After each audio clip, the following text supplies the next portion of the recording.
we're going to do the foot, knee, hip.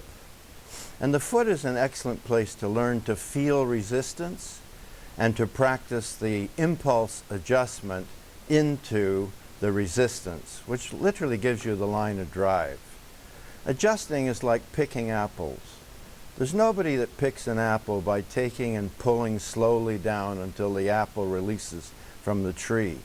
You take the apple, you create a little tension, and then you do a fast little pick, And that's how we adjust. We set the tension, feel the resistance into a direction, and we pick against that direction. And that gives us our line of drive.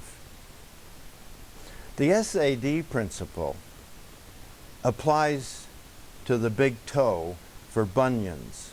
So you get a chance to see what happens to tissue when you constantly demand an increased range of motion that isn't there, that gradually develops, the tissue stops swelling, the crepitus clears up, and the bunion becomes much, much smaller than before you started. And this can maybe take 2 or 3 months and is an excellent way to get a little confidence in the SAID principle, specific adaptation to imposed demand.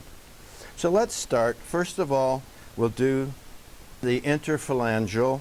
We'll take the little toe, see if it separates, see if it rotates, medial and lateral glide, AP glide.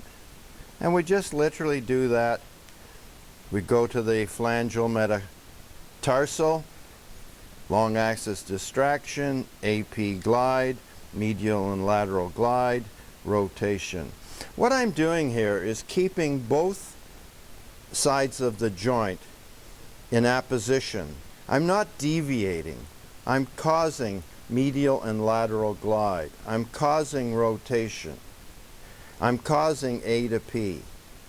I'm not doing this and that, this and that. I'm keeping things in apposition and seeing if that joint play is present. Let's say that this long axis distraction wasn't there. Take out the tension, impulse. And you'll get a nice separation, cavitation, and after you'll feel that the movement is present. Go to the next one. Interphalangeal, phalangeal metacarpal, metatarsal, A to P, P to A, medial and lateral glide, rotation, long axis distraction. If it's not gliding, then you have to take the tension and impulse, and get that movement so that you can feel these joint play movements. There's no way the patient can make their toe elongate or move sideways or up and down. They can only flex, plantar and dorsiflex. But joint play movement has to be present in order for them to plantar and dorsiflex properly. The large toe is different.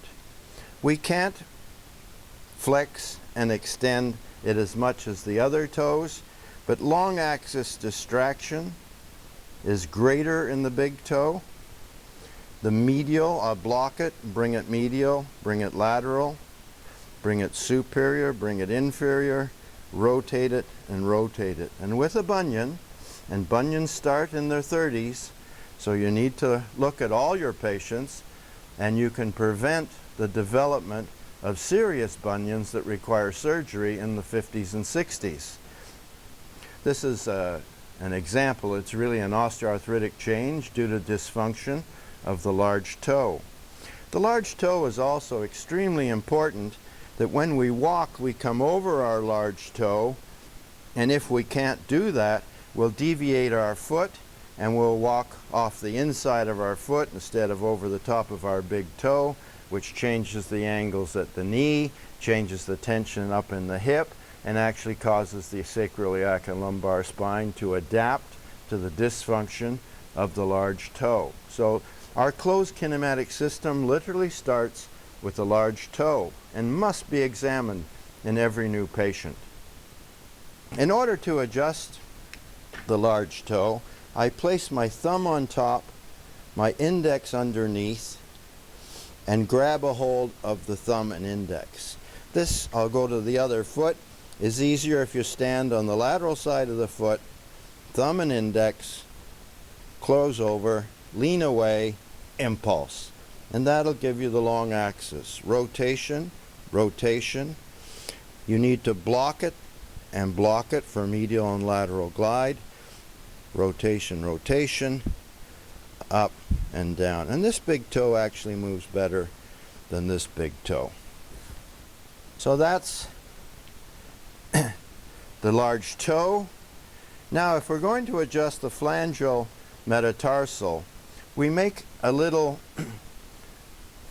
contact here that has to go under the foot so that you expose the joint.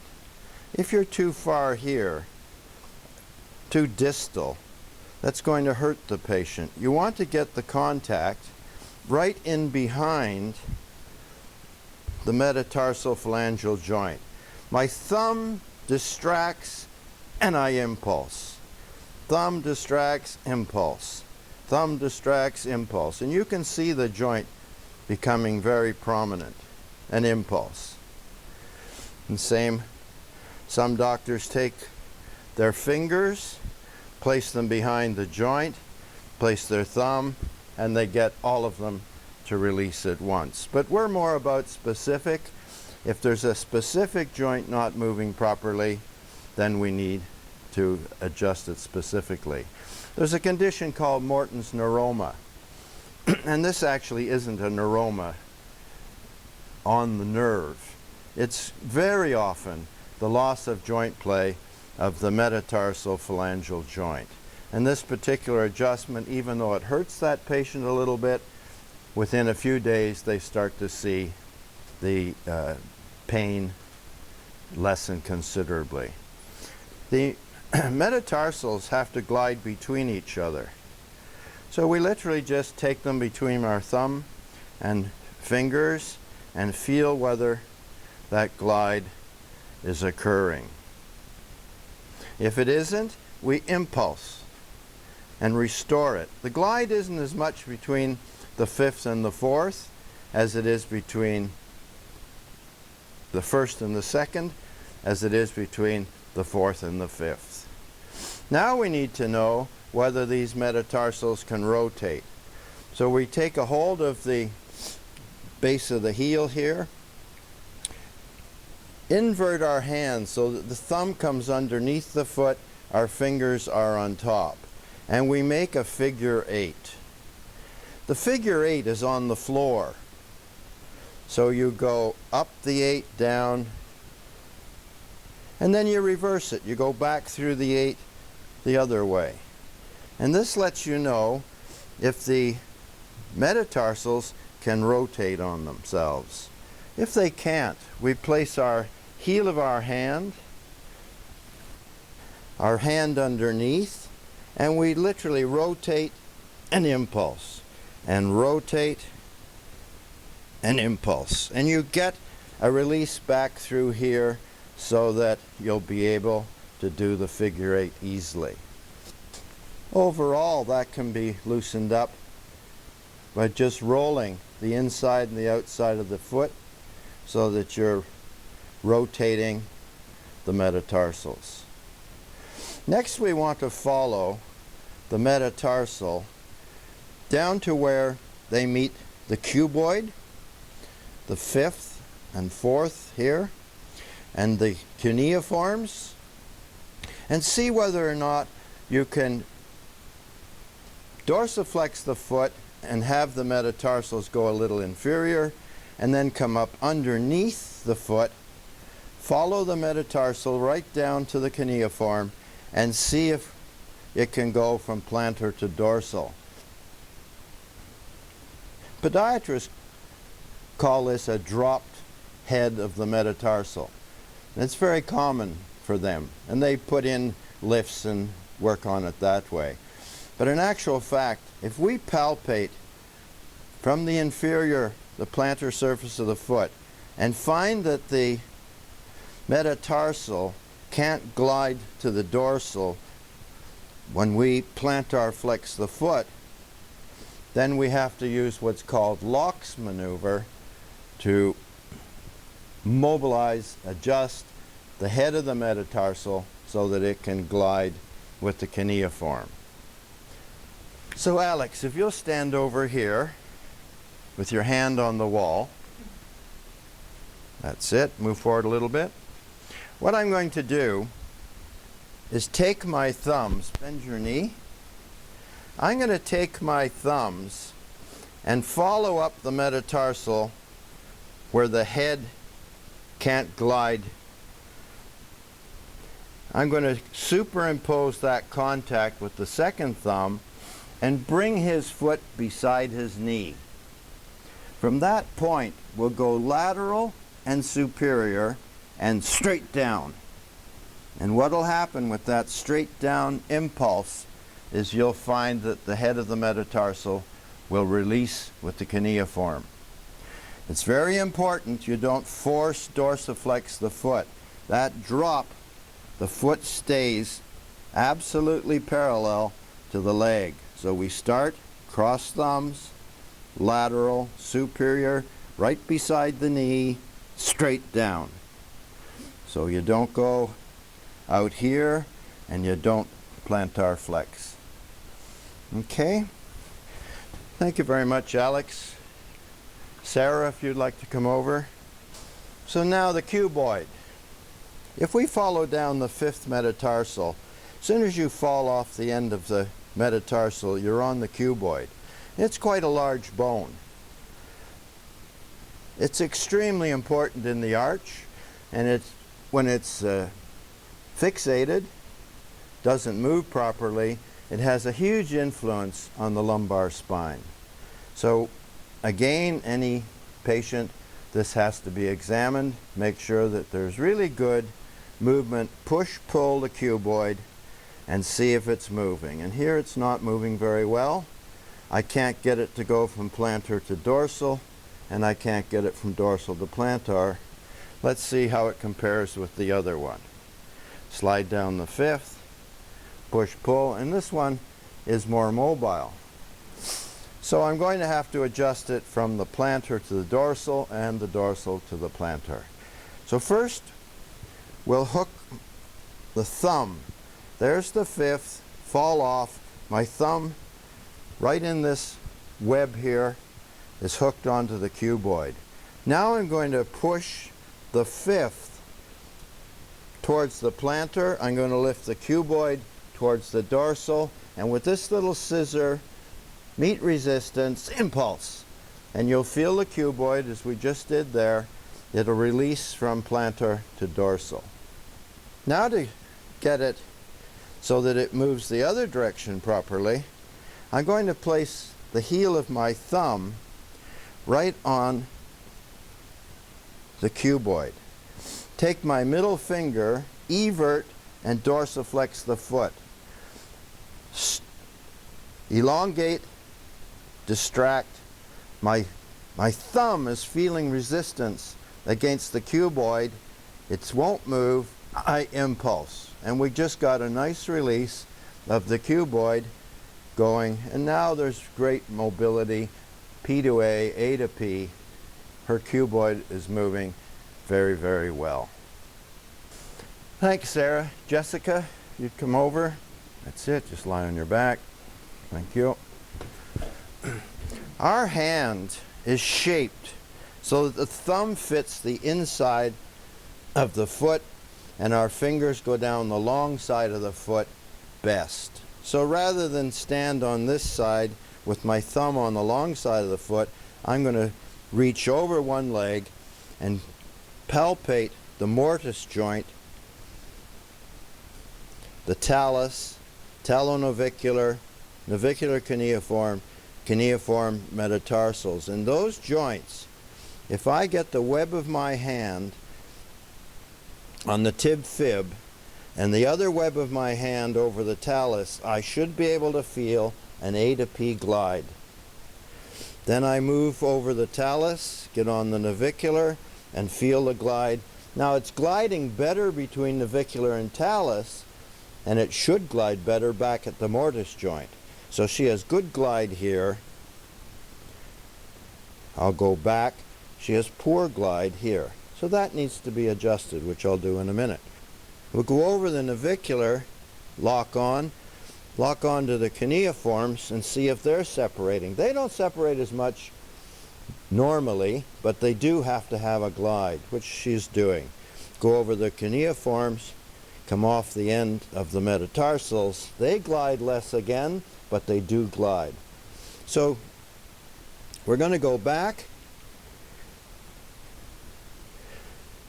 lock on the tib fib,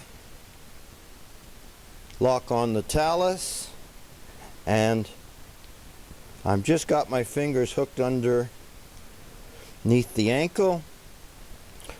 My shoulders are going to impulse, and she just felt a nice little release. I just felt a nice little release, and now there's AP glide between the talus in this mortise joint. The mortise joint has long axis distraction. We do that by sitting on the table, put your leg there, and taking the web just over to the mortise joint, hooking onto the talus, in behind the calcaneus, and distract. I'm pushing that way, straight away from the ankle, and she has very little distraction here, long axis distraction. So I take out the tension, impulse, and we got a little separation that we can now feel. We take out the traction, long axis distraction, impulse, and I got a little more. While we're here, we can do the very same with the subtalar joint. If I hook onto the back of the calcaneus, block the talus, and push on the calcaneus, I should feel a separation and a glide of the subtalar joint. Then I take both thumbs and move the subtalar, the calcaneus, away from the talus. And that isn't very good. So we take out that traction, impulse, and we get a little separation. And it was gliding, and it still glides nicely, and it separates nicely. Okay. Next we come to the talonavicular. Now this is the most common dysfunction in the ankle after your typical ankle sprain where you evert and you cause a tear of this talonavicular ligament. We're going to put our fingers in this sulcus that occurs when we dorsiflex and evert the foot. Our finger's going to be on the talus and then on the navicular, and we see whether or not that moves during dorsiflexion and eversion. And if there's been a sprain a year or 2 or 5 years before, there's going to be a restriction. It's called a post-traumatic dysfunction. So this joint play movement won't be present. And you'll recognize this is the classic ankle adjustment that chiropractors do. They place their middle finger along that sulcus. They get their thumb or reinforce with their middle finger, their thumbs underneath, evert, dorsiflex, long axis distraction, impulse.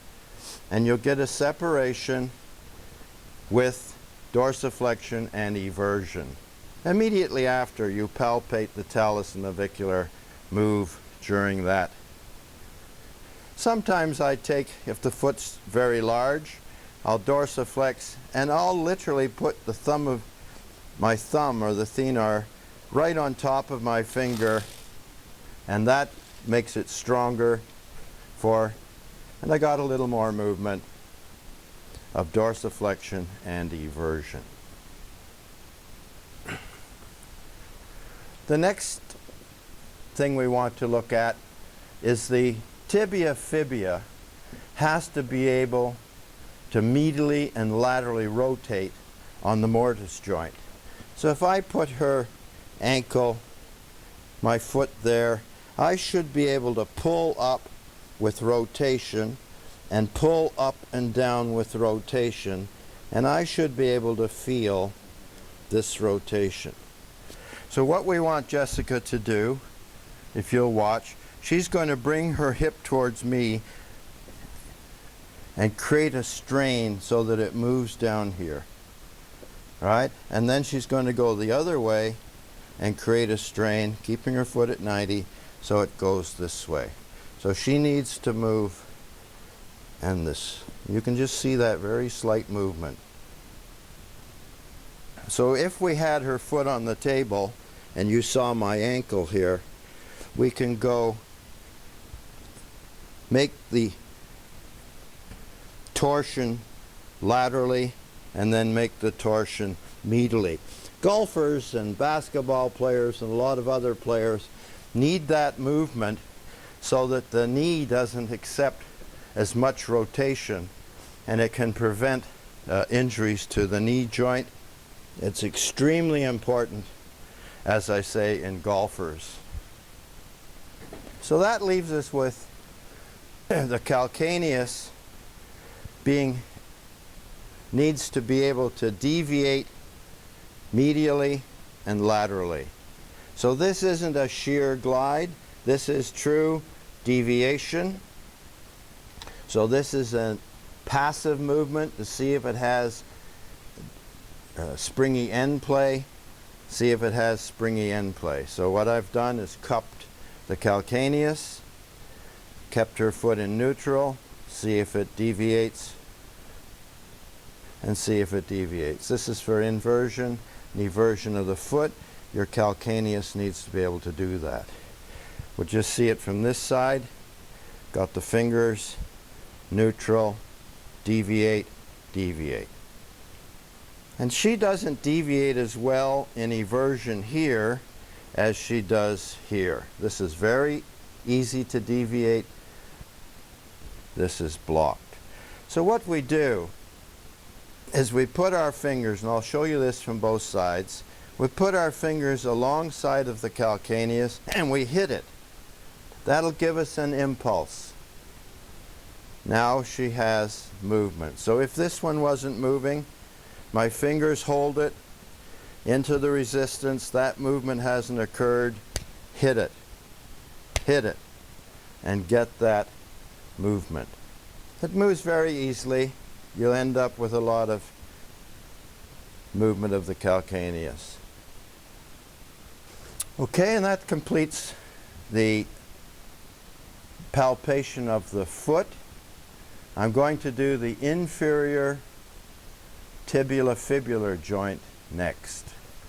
All right, now we're going to look at the inferior tibulofibular joint, and this joint is rarely ever looked at for conditions of the knee, but it's extremely important that the fibula is able to glide superior and inferior when we dorsiflex our foot, which is a common movement in most sports. So what we do is we get behind the malleolus and we push it forward, and then we pull it back towards us, and we see whether or not this inferior joint has mobility. If it doesn't have mobility from the posterior, we impulse, and if it doesn't have mobility, we impulse towards us. And I got a little movement coming towards me, and now this joint glides really freely. Once that end is moving nicely, we then have to check. Lie onto your back. By putting the patient's foot on the table, and quite often I just sit on the foot, you can see the fibula head here. If I pull that towards me and push that away, I can feel the movement of this superior glide anterior and posterior. Extremely important for the function of the knee. The next thing we need to feel is if when we dorsiflex the foot, does the fibula glide superior? So I'm dorsiflexing the foot and I'm palpating if the fibula is gliding superior. And that If that isn't happening, every time the athlete dorsiflexes their foot, they're going to get a little torque happening at the knee, and they'll start to get a pain on the lateral side of their knee. And usually it's not where the dysfunction is, it's up into the lateral collateral ligament or just below.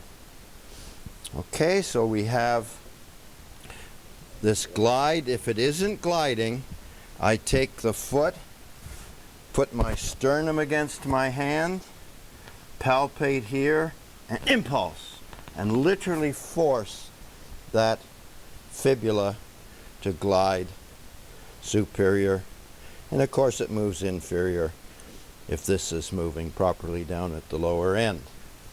Now we come to the knee joint. The joint play movements for the knee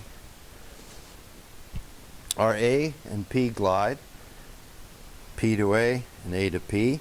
So I need to feel that subtle movement up and down.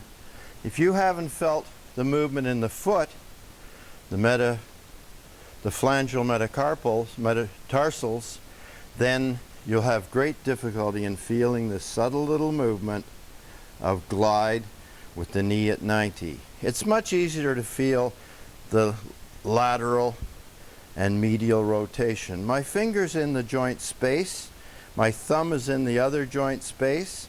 I can feel the tibia, medial and lateral rotation. These are movements she can't make herself. This is joint play movements. Now I need to feel the joint play movement of medial and lateral glide. My hand reaches under and I get just above the joint space with my little finger. The knee is unlocked at about 5 degrees, and with the web of my hand I get below the joint space on the lateral side. I'll push on the tib fib, I'll pull on the femur, and I should feel this very subtle glide across the knee joint. What I'm going to do is reverse, get on the lower side of the joint, on the lateral side, and this time I'm going to push the femur and pull on the tibia and feel the glide coming towards me. So the first one, we're just above the joint space, which I'm palpating with this hand. On the lower part of the joint space, I'll pull towards me, push away, feel that subtle little movement, reverse, reverse, pull towards me, push away on the femur, and feel that glide. So the 6 joint play movements are A to P, rotation, and medial and lateral glide. If rotation is missing medially, we clasp onto the lower, just below the joint, both webs, and literally make a rotation with the tib and fib. So what I'm doing, this will be the end of the femur.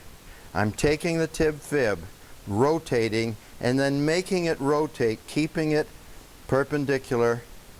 I'm not deviating. I'm just creating that little rotation. Then I'm going to take it the other way and rotate it that way.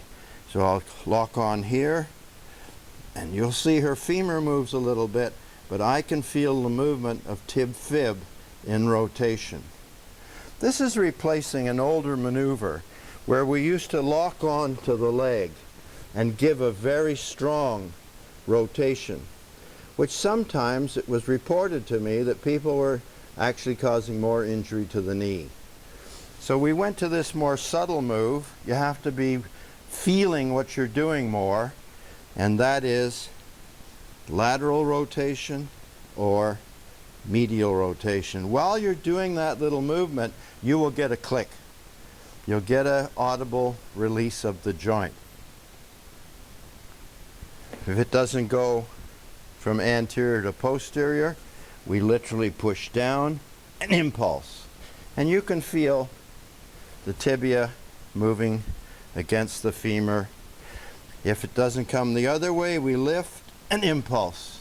And the bit we're on with the impulse moves faster than the femur can catch up, so we get a little movement from P to A. If the glide isn't there, and we'll be palpating it, we pull across, push, impulse. The impulse comes from the shoulders and the pull. So we're pull, impulse. And that'll create a little more mobility. Switch, pull the cross towards me, feel the resistance, impulse, and get that medial. It's very subtle, but without that subtle joint play movement, it hinders full flexion and full extension of the knee. It weakens the quads and the hams because they won't function fully if the joint play isn't normal. Next, we want to have a look at the hip joint. So let's have Sarah. Thanks, Casey. There we go. Now, while I'm doing the hip joint in my general routine, first of all, I flex. This tells me if there's normal flexion of the right hip, but also if the left psoas is tight, the knee will come up off the table. If the left quads are tight, the ankle will come up off the table. So this will give me a read on the hip flexion, psoas other side, quad other side. On coming down, I cross over and do Faber. And this will tell me whether or not there's some early arthritic changes and capsular restriction. If the knee turns out and it's stuck up in the air like that, and the patient is over 40, I'll certainly take an x-ray and see what degenerative changes have started in the hip joint. Hopefully none. And then we can reverse that process by getting the hip with a series of adjustments to fully extend, externally rotate like hers. If it blocks here and I push down, her hip would come up. So you can visually see that happen, but much higher up in the movement. And obviously, we're going to do the same on the other side. See if the knee comes up, see if the leg comes up, see if the Faber is normal, see if this comes up when you do that for springy end feel. Now we want to pull on the leg for long axis distraction. Just slightly medially rotate. Take your hand on the outside of the foot. That gives you that medial rotation. My hands are locked on above the ankle, so I'm not getting ankle separation. I'll get a little knee separation, but I want to see if there's joint play movement in the hip. And her hip should have a little suction feeling and a little springy end feel feeling. Probably 25%, maybe more, of your low back cases are going to have this loss of long axis distraction in the hip, if not capsular Faber positive as well. So it's extremely important in the kinematic chain for the low back and the rest of the spine that the hip joint is moving really well. So you'll see this on the other side. Forearm, lock above, pull, and see if there's nice joint play movement. If there wasn't, I'll take out the traction and impulse. And you'll literally feel a suction and a cavitation noise. And the patient immediately after gets a sense that the hip has been relieved. Obviously, if it's degenerating already a little bit, that has to be repeated many times. So let's say the hip didn't have its long axis distraction feeling. There wasn't that little joint play movement. I've got my forearm causing the internal rotation at the knee and hip. I'm leaning away. I'm not going to separate the ankle because I'm above the ankle. I'll lean to feel the resistance and impulse. and that impulse will cause a separation up in the hip joint. Internal rotation, when the patient is lying supine, should be 90 degrees external, 15 to 30 degrees internal rotation. So this is external rotation. She's almost at 90, but there is springy end feel. She's certainly got 15 to 30 with a little springy end feel. In external rotation, internal rotation is a little hyper. She's out to 45 degrees. So she's compensating to some particular dysfunction somewhere in the kinematic chain that's making her have more movement, internal rotation, than on this side, where it comes this side to its normal 15 to 30 degrees. So here's the 90, which is close. Here's 15 to 30. On this side, she has almost the 90 again, but she's way out to 45. So we have a little hypermobility of the left hip. Okay, if you lie face down. So what I'm going to do now is bring the knee to 90, internally rotate, externally rotate. It should lie on her thigh here, and it should be again 15 to 30, where in this posture with the hips straight, she's a little hypermobile internally. Here's internal, and that's almost as much as the external, which it shouldn't be. So she's a little hypermobile in her hips. Heel to buttock can be measured. This gives you a sense of the quads.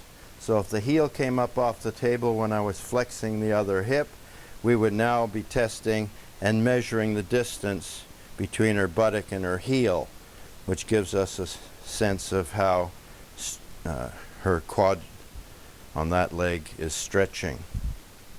Okay, so now we've got the hip, long axis distraction, internal external rotation at 90 degrees supine, internal external rotation at patient prone.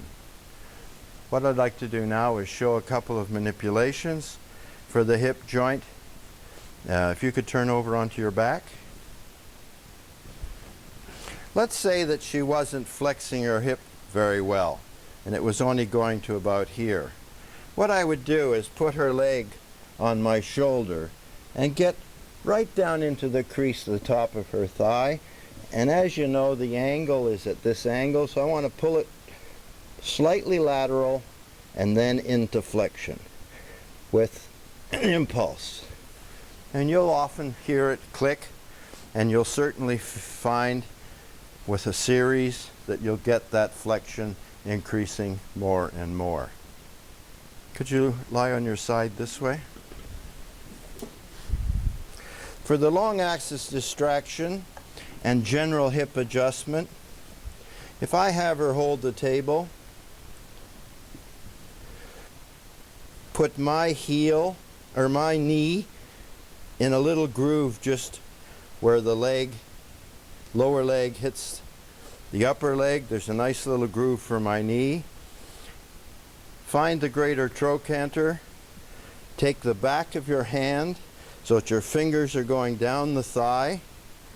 Take out the tension and drop. Drop with impulse. Drop with impulse. And you'll get a nice release of the head of the femur into the acetabulum. When patients have arthritis of the hip early on, and it's way too soon for hip surgery, and you feel that you can get the elasticity back into the capsule, this particular adjustment I'm going to show you has been my experience to cause the quickest change for external rotation.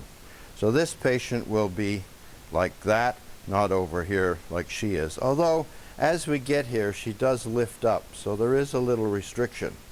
What we're going to do is set the drop and have her ilium just come down a bit onto the lower part of the table. I'm going to bend her knee at 90 degrees, take a contact on the outside of the thigh right beside the knee, put her leg just underneath so I can control it, find the greater trochanter and get in behind it, straighten my arm, lift into extension till you meet resistance, externally rotate, and at that point I have to drop. And what's happening is she's used some body cream. My hand is slipping, I'm not getting the external rotation. So I wonder, Alex, if you'd come over. I want to demonstrate that. So here we go now. I've got a good contact. We set the drop.